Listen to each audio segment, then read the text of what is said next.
Hello, everybody, and welcome to another episode of Essence Podcast, The Kitchen Table Talks, in which I invite a writer, an artist, another colleague in one of my areas of spirituality to come and join me at the kitchen table on this, which now is a very cold day in Southern Ontario, and also a cold day in where Kelden is. So welcome, Kelden. My guest today is Kelden. Thank you. You're welcome. So I suspect most people who are watching this know who you are. They've probably already seen your work. And if not, they've seen you at conferences. But for those who may be joining us who don't know who you are, Kelden Mercury has been practicing traditional witchcraft for more than a decade. He is the author of The Witch's Sabbath,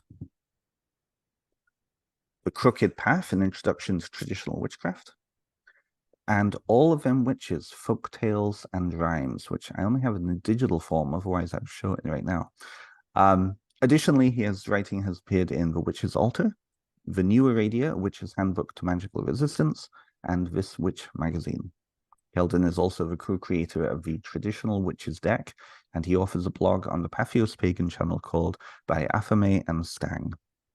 A prolific interviewee. I've seen you pop up multiple times. He can be seen presenting at both virtual and in-person events across North America. In his free time, Kelden enjoys reading, hiking, growing poisonous plants, and playing ukulele. And if you look just below Kelden on the YouTube channel here, you will find his website, keldenmercury.wordpress.com. So welcome, Kelden. Hello, thank you. Oh, so that's I'm seeing a theme, traditional witchcraft, a bit of a theme in your life, eh? Just a bit. Hmm. I guess I've been curious because I didn't. I mean, you started putting out your books in the past 2-3 years. Hmm. I didn't know your Patheos Pagan channel before that. I'm curious. Over a decade now of practicing, what brought you into traditional witchcraft? Let's do the origin story here first. Okay. Hmm. So let's see. My origin story. Well, it starts like a lot of other people at, a pretty young age. It's always interesting how, we kind of hear across practitioners like this sort of common, like sort of 10 to 13 as like sort of the age of, of your origin. But yeah, I grew up really enamored with all things witches and fairy tales and ghosts.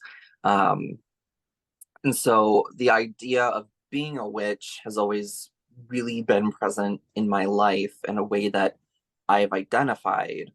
Um, but it wasn't until I was about 11, 10 or 11, that I discovered modern witchcraft. Um, Thank you, internet, which was, Wonderful. you know, still, I mean, I would say probably in its teen years itself at that point. But discovering that and kind of starting this course of reading books by modern practitioners, um, kind of learning terms and ideas that were new to me.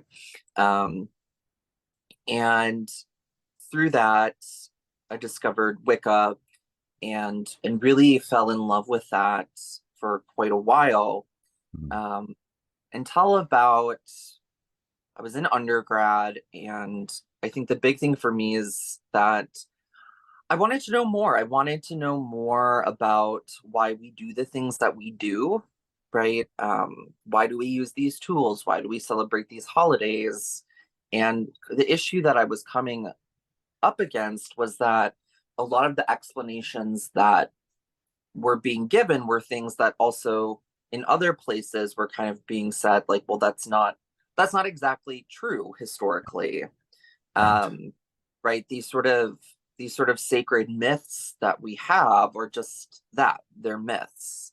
um, and so I started working my way backwards from reading books by the early pioneers of modern witchcraft, reading the books that they were reading.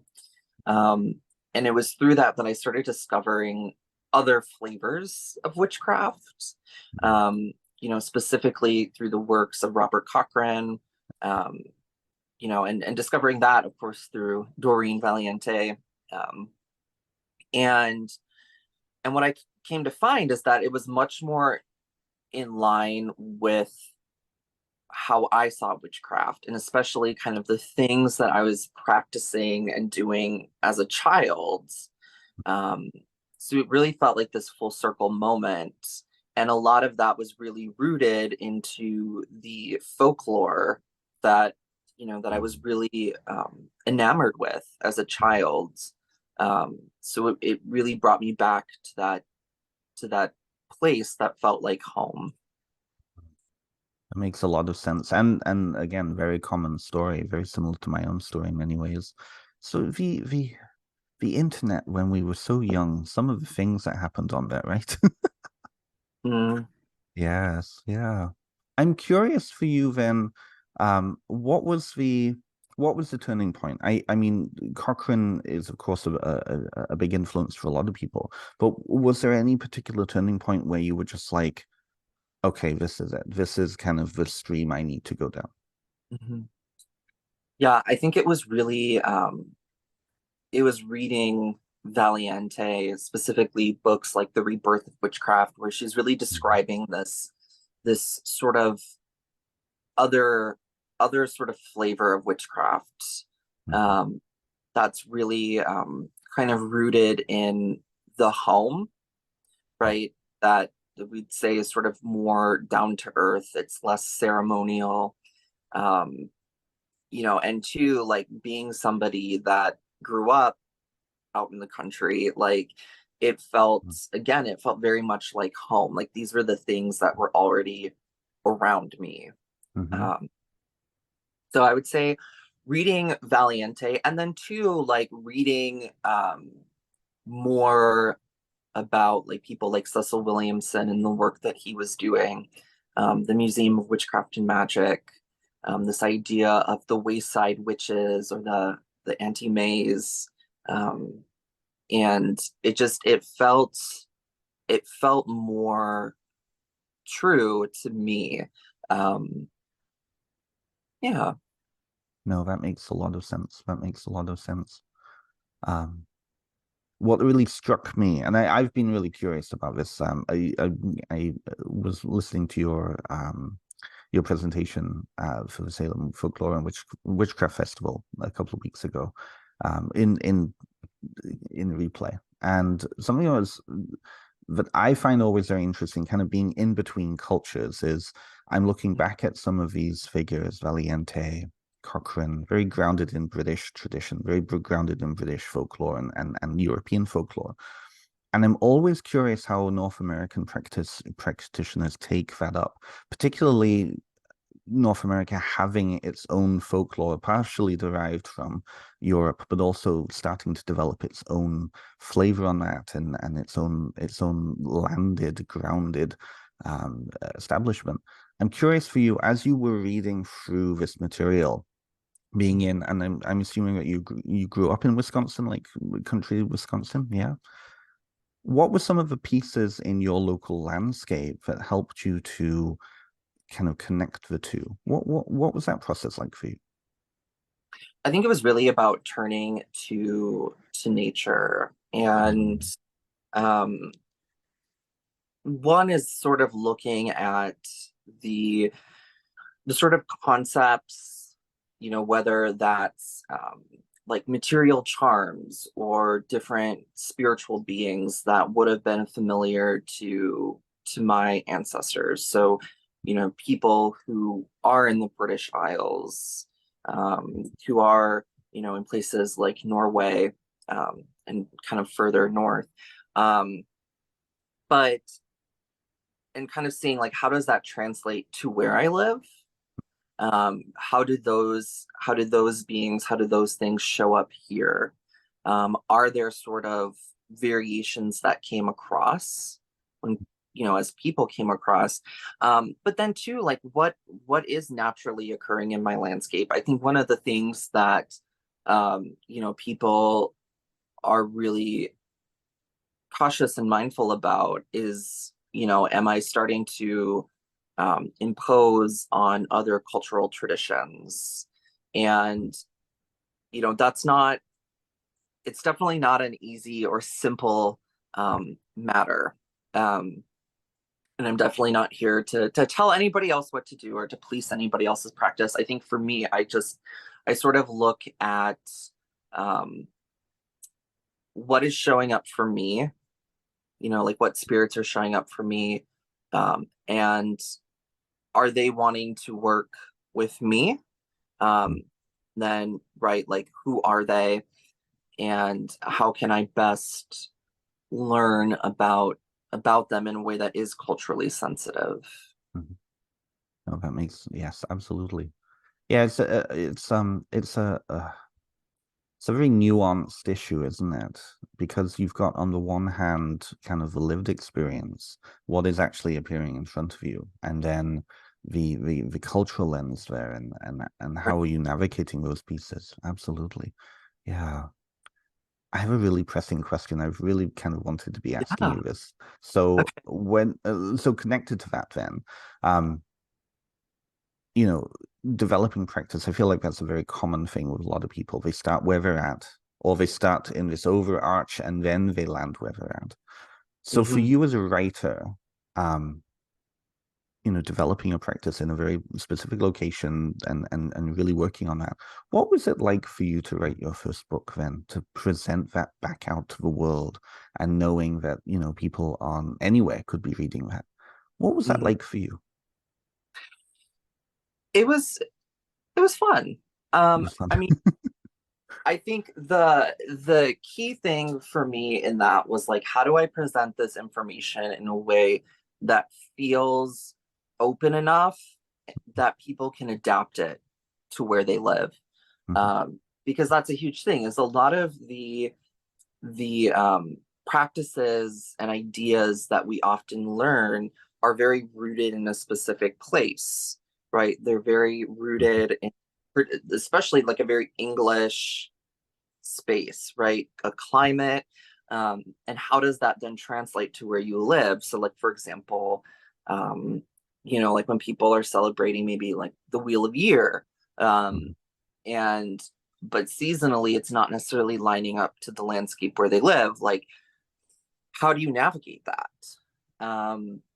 And so what I encourage people to do, yeah, is to kind of do like a both and approach. Like look at the practices of your ancestors. So, people that potentially live in places very far away or places that maybe you've never even been. But then how do you also look at, what is going on in the land that you live, mhm, right? What are the plants? What are the stones? What are the animals? What is the weather like? How do you adapt these things to fit together? So, I think seasonal celebrations um, are a really great example of this. Of like, if you are somebody who wants to celebrate some sort of wheel of year or a turning of the seasonal tides, can you adapt pre-existing customs and lore to fit the climate where you live? mhm, mhm. Yeah, I was speaking. Who was I speaking to? I've been speaking to way too many people, Kelden. It's one of these issues. I was speaking to somebody in Australia. I think it might have been Lee Morgan, probably Lee Morgan. Let's say it was Lee Morgan I was talking to. We were talking about that, how the celebrations where he is in Hobart can be very similar because the landscape is kind of the mirror image of the UK. But if you Mm. go into mainland Australia and go up to Lake Sydney, then Christmas time it's going to be a massive like sunny weather and it's going to be beautiful and it's going to be hot.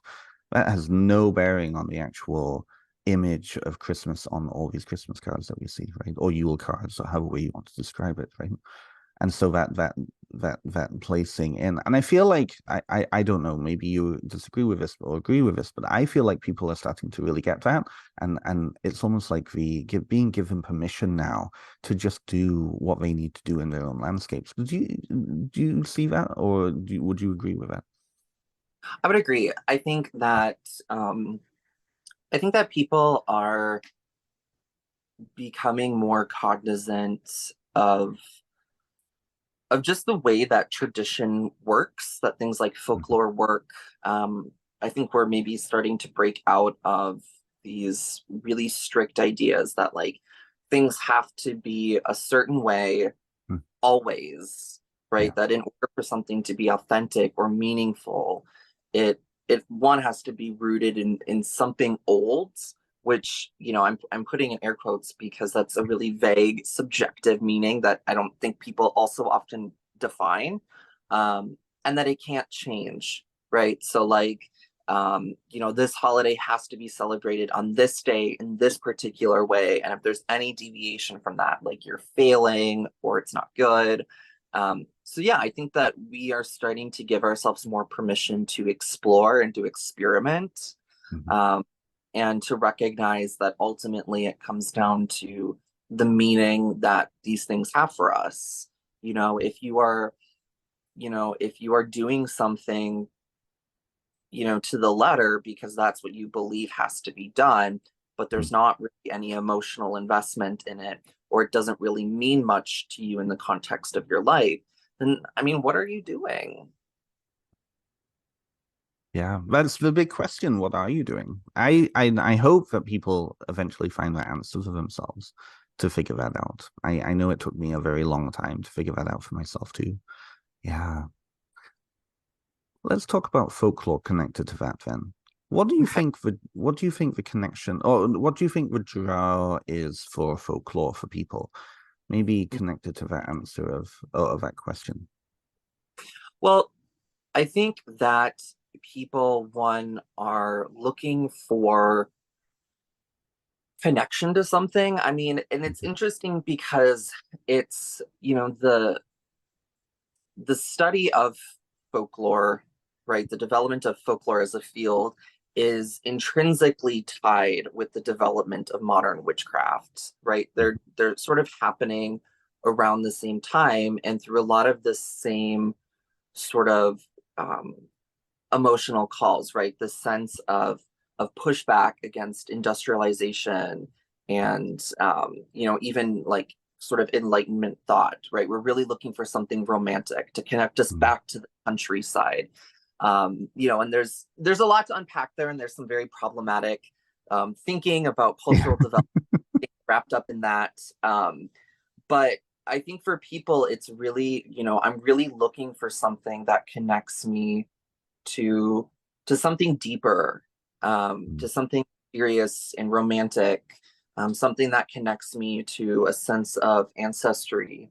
Um, and you know, we like to explore that.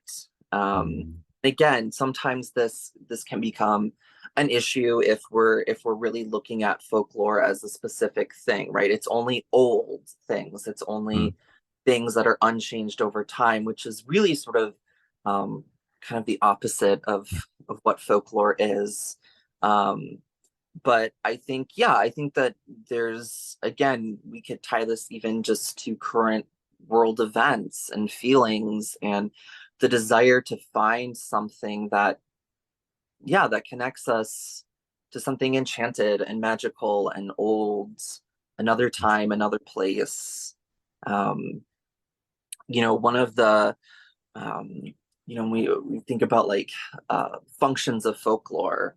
Mm. Um, you know, as discussed, there's, you know, one of them is this idea of entertainment, but I also think about entertainment as you know, sort of an escape, and not Mm. necessarily in a negative sense of like I'm not, you know, coping with reality, but I'm finding a way to connect to something deeper and beyond myself, and that helps me to sort of rise above where I am. In a very different way from the transcendence that taking up a like a whole other religious tradition would necessarily Right. do, which is more that religious trauma piece of transcending that religious trauma. It's more Mhm. about going to a golden age, right? Would you say that? Yeah. Yeah, Mhm. yeah. It's funny, this past semester, so I'm finishing up a BA up here in Ontario, and I managed to it just happened that I was able to take this class. I was able to get into it, and it was one of those that's only offered like every 4 years or something like that. And it was Yeah. a whole study on Afanasiev and the Brothers Grimm's tales. and that whole process. So looking at all the various lenses, and we started looking at like Ulrich's rules and Luffy's styles guides, right? Mm-hmm. And it was fascinating for me to hear some of the younger students in the class, most of them are 18, 19, 20, how they're taking these stories and then applying them to their own lives and really connecting. And I feel like in many ways, I feel like the shift, and I don't know if it's just because of the people I run with now or if it's a general shift, I'm not sure. But it feels like people are taking up the stories more and more like, say, the ATRs would take up stories, right, as foundational kind of worldviews that can be built upon. Are you seeing that as well? Would you disagree with that? Like, what are you seeing around that? Mm-hmm. In terms of how like folk tales and fairy tales are being approached In the community, not necessarily Mhm. from a like folklore studies point of view, but Mhm. I think people are realizing that those stories are very potent in that they contain all kinds of lessons. And mm, the, one is recognizing the ways that like we as, as witches, mm, um, you know, our origins lie in folklore. mm, Um, the witch comes out of folklore. mm, And, this is our ultimately our legacy, mm, right? Um, when we think about the development of the witch, it's not really until, I would say the 20th century, maybe a little bit before then, that the witch really fully steps out of the realm of folklore into being, self-identifying, mm, self-identifying without like coercion or torture. Um, as witches. Before then, um, the witch is largely a figure of folklore. And so I think that people are realizing that it's okay to turn to sources like fairy tales and folk tales as a place of learning, mm, and really digging in and kind of figuring out, what do these stories mean to me? What mm, sort of thing can I apply from them? Um, Again, I think it's this sort of thing where we're giving ourselves permission mm. to um, to engage with different material and um, to explore and to experiment. Absolutely. I completely agree. So now the obvious question, what are some of the stories that you connect with on a personal level? What have been impactful for you? Mm-hmm. Oh, that's a good question. I mean, The good questions are starting. This point in the series is when the good yeah. questions start. Um, I mean, there's a lot, and like the folklore nerd in me like wants to immediately like determine by like category, like folk tales, myths. I would say that, one of the big ones is Snow White. Right. Um, classically, like that was the fairy tale as a child I was really drawn to. I mean, I can even, this is a Christmas ornament from when I was a child. Um, That's cute. so yeah.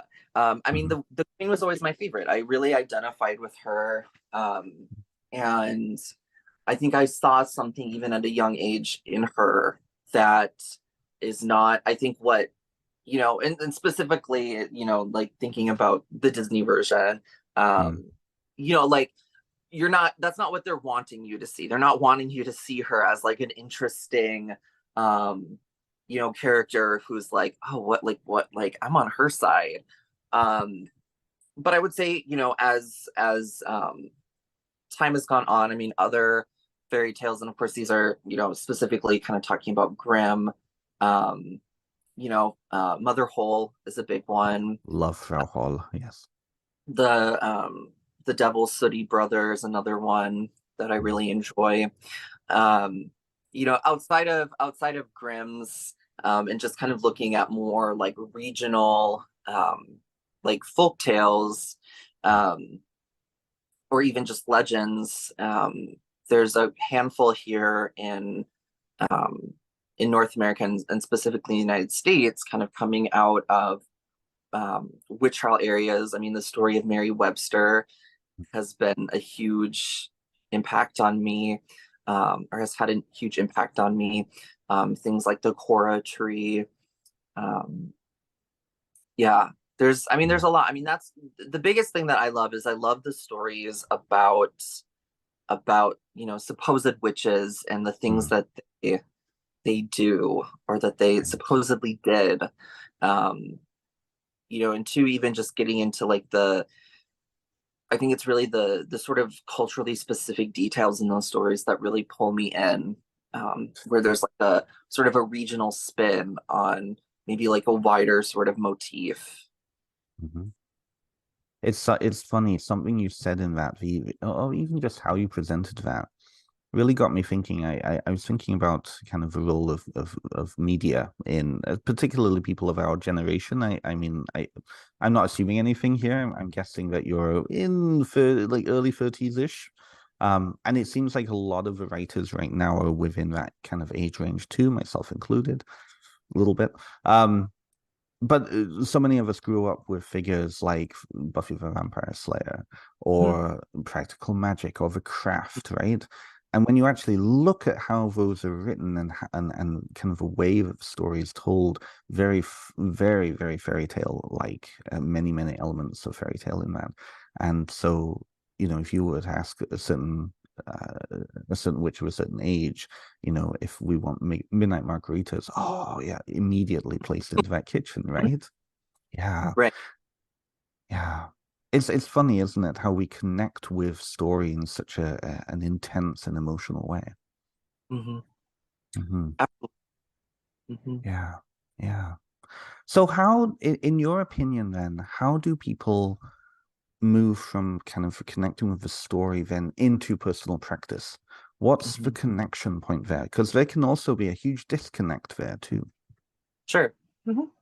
I think part of it is, when you're looking at a story is, what is the underlying meaning? Like, what are you personally taking away?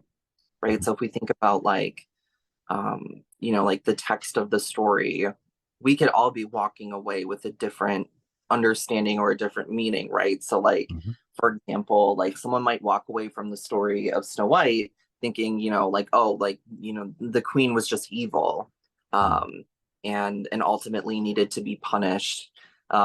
Versus, someone like me is walking away and being like, the queen was an empowered woman who knew what she wanted and is being punished for that. Mhm. Um, so, what is the meaning that you're walking away? Like, do you feel like there's particular lessons that you can learn? Um, Mhm. so maybe it's about things like perseverance or, Mhm. um, bodily autonomy, things like that. Um, are there certain practices that you can also take from it? So, like, if we think about different types of folklore, um, like in a story, like, are there examples of specific verbal folklore? So maybe there's um like a chant or a prayer or some sort of like rhyme that comes up in the text, and then you're Mhm. like, okay, well, how can I use those words in my practice? Yeah. um Maybe there is a specific action that is taken that then you can turn into some sort of ritual, big or Mm. small. um Maybe you ritualize the story itself. So you take elements of the story and you almost sort of turn it into like a ritual play. Um, I mean, I think that really the um, the possibilities are really endless, um, and that's what I think is so cool about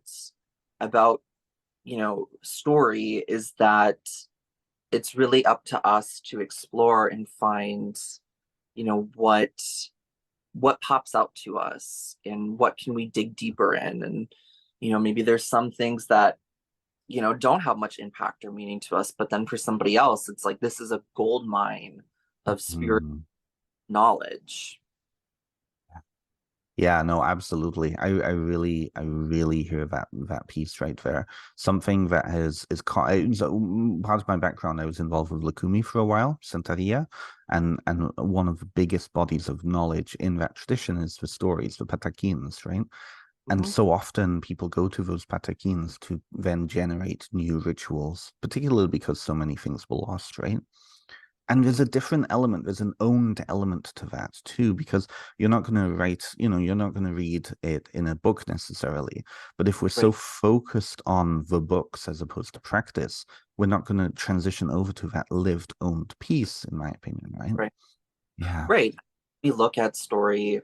I mean, we're often a lot of times now, like as practitioners, or as we're sort of looking into folklore as we're reading things in books, and like it's not to say that that's bad, Mm, but we also have to think about the wider context that folklore is classically passed on orally. It's mhm, through experience. And so um, and I think that's one of the cool things is then when you take that story off, the page, and now mhm. you're doing something with it, like you're taking it into a different context, and then you're, maybe you are sharing it with somebody.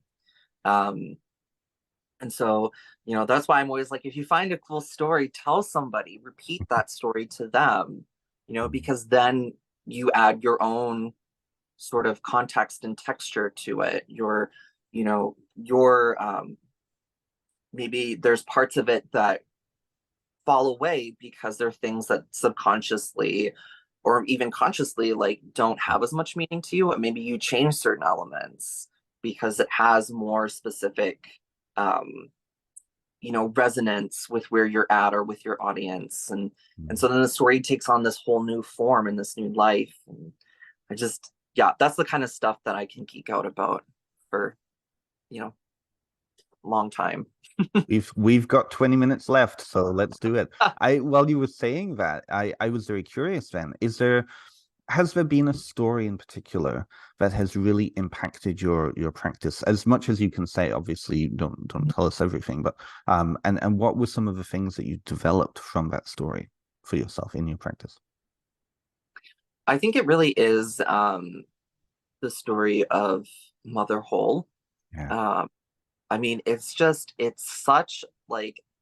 a story that I think resonates with so many witches, and especially witches who engage, you know, um, with spirits in a really um, big way.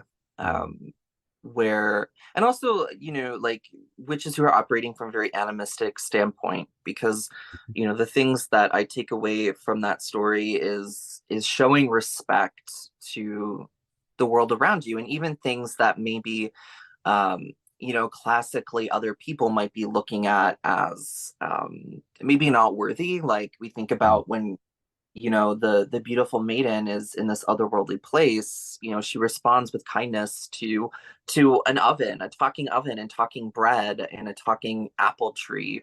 Um and even when she meets Mother Hole, and Mother Hole presents as being kind of frightening looking, she's still showing respect. Versus when the stepsister, the ugly sister, goes through, she she doesn't care for those things. She's judging them. She's looking at it very much as like, well, what do I get out of this? um, and I think that really sticks with me in how I interact with people, but also non-human people. So whether those are different spirits in the other world, or even just I'm kind of I take animism pretty far personally in terms of like objects and what has spirit. So one of the things is how I treat the material objects in my house, and things like that.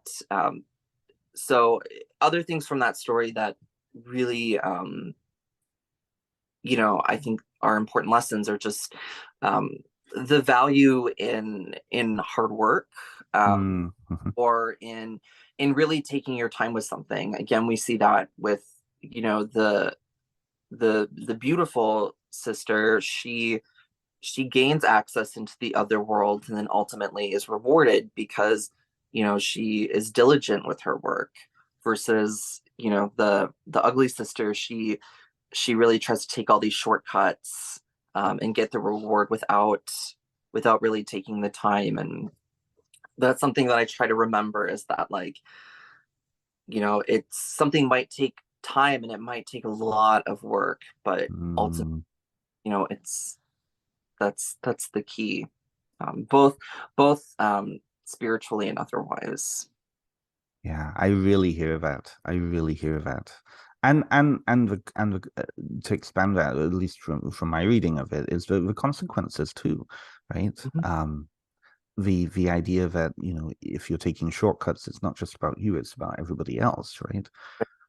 Yeah, Mhm. it is funny that another version of that tale, which is the Russian Father Winter version, where it's "Are you cold? No, no, I'm fine. Are you cold? No, I'm okay." That showing of respect to winter. It's funny that Frau Hall and Father Winter are both connected to winter, right? Yep. The other daughter in that story is not as kindly Right. rewarded as in Frau Hall, right? Yeah. Yeah. Yeah. So animism, you said you take it a little too far, and I'm I curious don't know about about too far, but I think I take that. a Those bit. are that was your words. I can reply. It was that I take it too far. Mhm. So I guess I don't want to be mean to you, but I want to be mean to you. Is that a cultural hang up, do you think? Is that why so many people, do you think, are having issues with animism? Is because of this idea of taking it too far? Um, I don't know. I think for people, you know, it's about what do I ultimately view as containing spirit. Um, like, I think it's common for people to look at things of sort of like natural origin as Mm, having spirit, but then things that are man-made. So whether that's something that's created with natural material, mm, or getting into like synthetic material, like mm, that doesn't maybe have spirit. mm, So I say, like, I take it a bit further, like, I'm looking at it.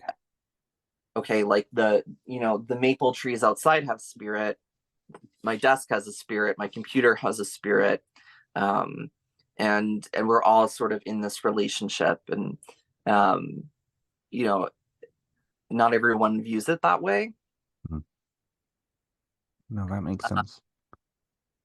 So I don't know. I think the other thing that's interesting too is, like, when we think about animism and like sort of the intersection with witchcraft, or maybe even other magical practices, is that you know how I guess, how are we defining things like spirit, magic, energy? Like, are these things different from each other?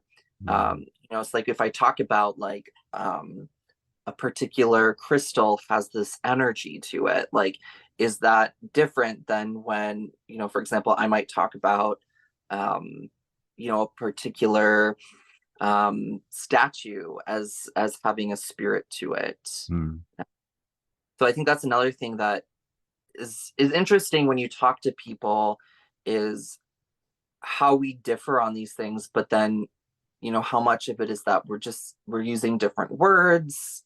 um are these things ultimately more similar than they're different? uh, mm. Hmm. No, that makes sense. No, that makes sense. I've experienced that myself. The idea of, we're both saying the same thing. We're just different. We're getting caught on the words that we're using. Absolutely. For you, then, what has been the evolution of that understanding? I mean, like for myself, I understand, my desk has a certain kind of genius loci. It's my desk. It functions a certain way. It has identity. But when I take all my stuff off the desk, it changes again to a blank state, right? For you, what's the evolution of that been? Has that increased because you're living in the woods in a small little house? mhm. I think it's kind of like, just my witchcraft in general has kind of come Yeah. full circle. I would say that, again, like, as a young child, like, spending time in nature, like, it was very evident that, like, each tree has a different personality, has a different spirit.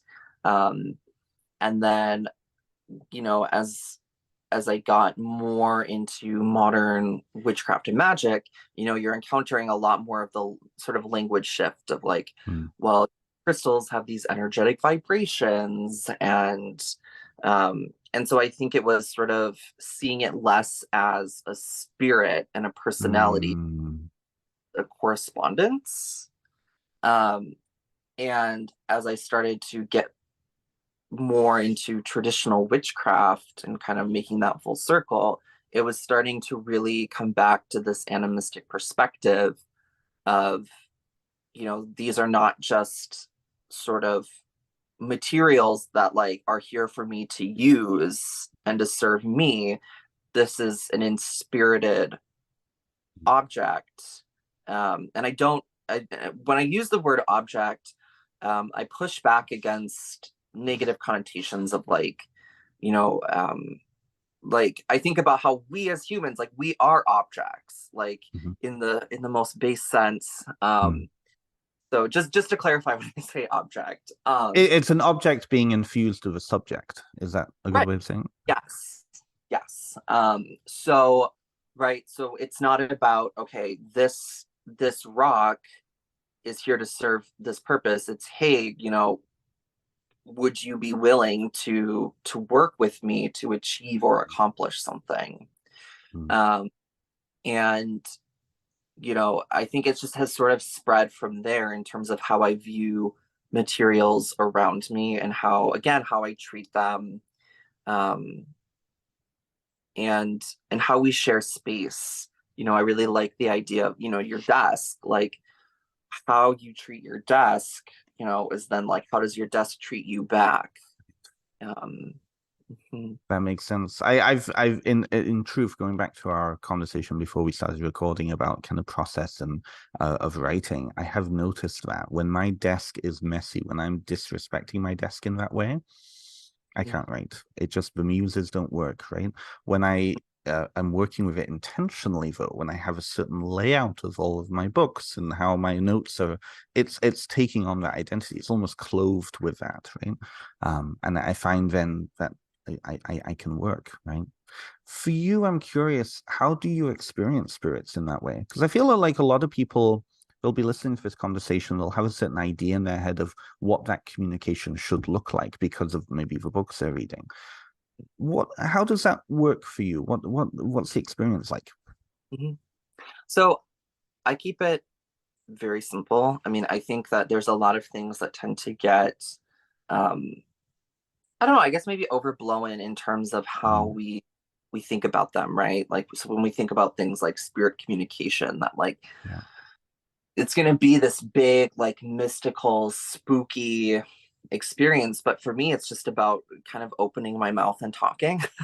So, like, just starting that conversation, and whether that is out loud or just sort of in my head, is like talking to whoever, right? So, if it Mm, is or if it's the trees outside or a rock, it's just sort of saying, like, hello, like mm, how's it going, like how are you mm, feeling, um and then in terms of like what do I get back as a reply, um I guess I don't tend to try to analyze too much about like what is the nature of that reply. So sometimes it's maybe me hearing sort of in my head mm, the response, and so you could say that maybe it's my mind interpreting a impression through the sort of voice that I imagine it to be spoken in. Um, but in terms of like, do I hear outside of my own head sort of a verbal reply? No, mm, not for me at mm, least. I can't speak to other people's experience. mm, So it is sort of more of an internal response that I mm. get. Um, and and that's okay with me. Totally. No, totally. I've often seen, maybe you've seen the same thing, people getting really caught on that expectation of what the communication should look like versus then just being open to how it actually is, right? Whether it be a conversation in your head, whether it be feeling, whether it be a knowing, whether it be just listening to the wind at a certain point, right? There's all those things. Yeah. Right. I Yeah, think a lot of things in magic in witchcraft that like people already are experiencing, they're just not realizing it because their expectations are so high. I mean, this comes up a lot when people ask me about things like spirit flight. Is that like you've probably already experienced it, you're just not realizing it because your expectations are set so high that you're totally missing it. absolutely. What are some of ways that people can deprogram themselves or kind of uh, unknot those chains to themselves? Mhm. Well, I think it goes back to what we were talking about giving yourself permission to, to recognizing that this is not about, this idea maybe of failure, Mm, right? That like if, if this is not what you're experiencing, it doesn't mean that you're failing. mm. I think that's one thing that people get really hung up on is this idea of like, well, if this isn't happening, then it must mean this. Um, so how can you sort of take a step back from that? Um, and how do you recognize too that like there's also a lot of buildup, right? I mean, these are skills, these are practices. Mhm. So are you also setting your expectation that like I should just be able to do this, or like this should come easy? Um, you know, or again that it has to look a certain way. I mean, says who? Like who's Right. determining? Um, we're all so different. I mean, there's been a lot more conversation the last few years about like things like visualization and like what does that mean? Yeah. Uh, and how people are so different in terms of our capacities and our skills. And it's not about, again, it's not about failure, it's about adaptability. Hmm. Uh, so can you give yourself that freedom to experiment and to not necessarily meet these expectations that you have that maybe aren't even really realistic to begin with. That's really huge. I'm really glad that you raised the issue of visualizations. That was a really key turning point for me, was Mm-hmm. even becoming aware that that conversation was even happening. As a neurodivergent person myself, it seems like there is a commonality now. There's a certain trope emerging of queer, neurodivergent, trans witches, and various parts of that and interconnections of that, and that neurodivergence piece.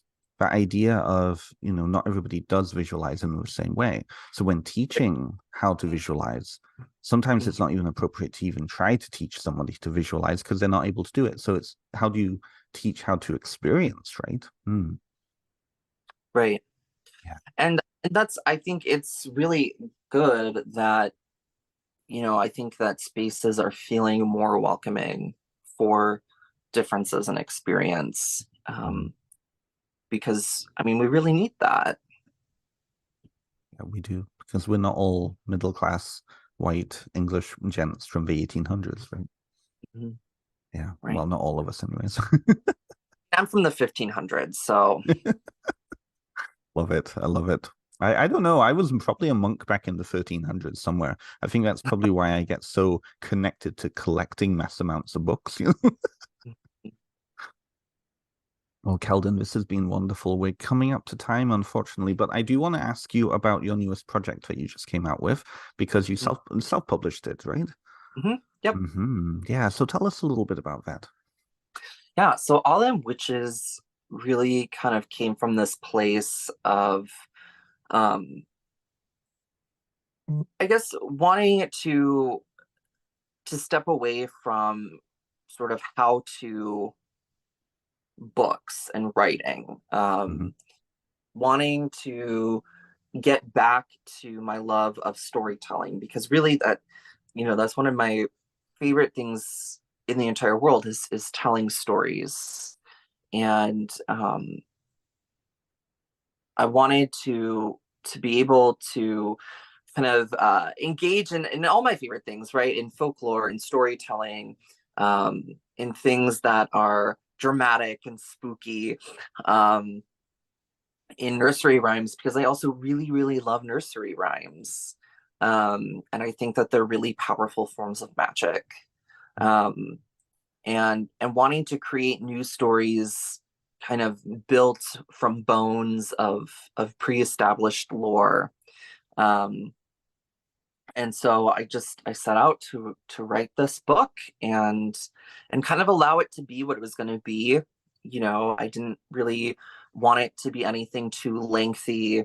Mm. Um, and I wanted it to be something where, if somebody is just wanting a fun story or a rhyme to read, like they can do that. If they're Hmm. looking for, right, like let's break this down and try to find deeper meaning or find ways to turn this into a magical spell or ritual or charm, like you could also do that. But like I'm also not going to tell you how to. Like Yeah. that's up to you. Um and so it was a really fun project, and it was really I think it was really fulfilling just for my soul and my inner child and all of those things. Um, mhm. I love it. I love it. And when I mean, it is a short book, but it's really packed with, I'd say, everything that somebody would need to know about the folkloric witch. The stories in it are just amazing, and from a very cross-cultural point of view too. What were some of the commonalities that you found as you were getting into the stories and curating which ones were going to show up? I think the commonality is is that a lot of my stories don't have happy endings. Uh, they're a little bit of cautionary tales. I mean, they don't all end poorly. But but I noticed that a lot of the stories are pretty wretched in Mm-hmm. the outcomes, but also I think some of those people kind of get their comeuppance. And we see that classically in fairy tales and folk tales, is that another function is to enforce cultural boundaries and Yes. standards. And so, with cautionary tales, it's sort of, if you don't do these things, or if you do, X, Y, or Z, like these are the outcomes. Mhm. Um, and so that was a commonality. Um, and I really enjoyed that. I enjoyed, um, you know, writing these sort of scenarios for the characters in my stories. Um, I mean, there's other sort of, I guess, oh, what is the word I'm looking for? Like stylistic commonalities. I mean, when we think about nursery rhymes, there's particular sort of rhyme schemes that are really common. Um, and the other thing too that I noticed too in writing my stories is that a lot of them sort of have these kind of abrupt endings, and sometimes people don't. I don't know. Sometimes people really like that, and sometimes they don't. I'm a big fan of that. I like when a story kind of has this like blunt stop. And you find that in a lot of examples of folk tales, cross culturally, Yes. where there's sort of these sort of quick ends where everything is kind of just definitively sort of wrapped up. Mhm. Um, and um, Yeah. I don't know. For me, that's stylistically something I really enjoy. Yeah. Um, Well, and to comment on that, it's a very traditional old way of telling stories. The right, idea that we need more is really a very recent thing, probably only within the past 100 years. Before that, what was the major example in Europe of storytelling? The Bible. All of those Bible stories end abruptly. That's the style right, that culturally they got used to. And so this whole idea that we need to know more, we need a redemption arc, for example, is really a very common like thing now, but 100 years ago and thousands of years, it hasn't been. right. Yeah, Hmm. it's fascinating how even culture can kind of create the lens that we even receive stories through. I see this commonly with like mythology when people take up a piece of myth. and they want to know about a side character in it that may only be mentioned once. Well, I want to worship this thing. And it's like, well, no, that thing is really connected in with the main character. There's no other thing about that thing, right? Hmm. Mm, yeah, but it does tell us we want more, we want more. What is your favorite story from all? I don't know how many you've got here, like 20 of them. Which one's your favorite? Oh, that's hard I because know. it changes a lot. Um, like I'll kind of go back and forth. I mean, I think especially because like we're getting into the winter season, Frau Perkta, the particular favorite. It's just one that um, again, like Perkta for a whole, like these sort of winter time folkloric spirits, they're some of my favorites. And I love the idea of the Yuletide belly slitter. And so it was a really fun story to write. Um, and it's one of my favorites to tell because, again, especially the end has that sort of piece. And that's the other thing, too, I guess, that I noticed in, some of the things I wrote is that I really wanted to sort of subvert um, a lot of like common tropes and play with people's expectations. Mhm. So and I think that's one where there's this sort of piece at the end where you're sort of left um I don't know. For me like it's this sort of oh like what? That's horrible. But then also like yeah, okay. Like makes sense to me. So yeah, I would say Frau Perkta is a particular favorite. I mean, the Halloween Hunt is the first one that I wrote, so that one also, um, will hold a special place in my heart. Um, mhm. It's really good. I really enjoyed that one. Of all of them, I have to be honest, the goat song was one of my favorites. Yeah. Okay. Yeah, it was interesting. And I'm like sitting here thinking, well, what does that say about me, you know? Hmm. Mm, yeah. Oh, it's beautiful. It's so it's available on Amazon, and can it be ordered through other services? Yep. Yeah. I think you can find it through Barnes and Noble, Okay. and I think other places have it as well. Hmm. Um, so yeah, if you're looking for alternatives, I think there are some out there. Excellent, excellent. Everybody go and check down below at the website listed under Kelden's name there. You can find more information about it on the website. I will also put those into the show notes as well. Really, really wonderful little book. And it was such a departure from some of the other meatiness of these. It was meaty in a different way, and I really, really liked that. Especially as a lover of storytelling myself. It was fun. Um, I actually don't have anything else for you. I think that's it. Do you have anything? Do you have anything you want to plug? Anything coming up for you? Mm, no, I mean I'm working on some things here and there, and we'll kind Mhm. of see what manifests. But I would say if you are, if you liked all them witches, there could potentially be even more witches in the future. So. I'm looking forward to that. I'm really hoping. Mhm. I know it's a little bit too early yet, and I didn't ask you before we recorded, but I'll ask you on here now. Did you submit a proposal for the Folklore Festival in Salem, and are you presenting? Well, we don't know yet if we're presenting because when we're recording this, but Um, I am planning on submitting some things, but I haven't. I'm sometimes I'm a bit of a procrastinator, so. I suspect most people listening to this are procrastinators in some way, so you're in good company. Oh, good, good, good. Kelden, this has been wonderful. Thank you so much for coming on. Thanks for having Go me. and oh, absolutely, yeah. And I hope that you'll come on again. Everybody go and check out Kelden's website below. And you don't have social, so I wouldn't say go and follow you on social media, but you have a YouTube channel, right? Yes. So go and follow on YouTube. And otherwise, thank you everybody for coming and joining us on this winter day. I've been Ben Stimson. This has been Kelden Mercury. Join us next week And I can confidently say that this is actually going to happen. I'm going to have J.R. Moscaro coming on, who I'm actually going to be recording in a couple of hours. So for me, it's only a couple of hours, but for our listeners, it'll be next week. Thank you again, Kelden. Thank you.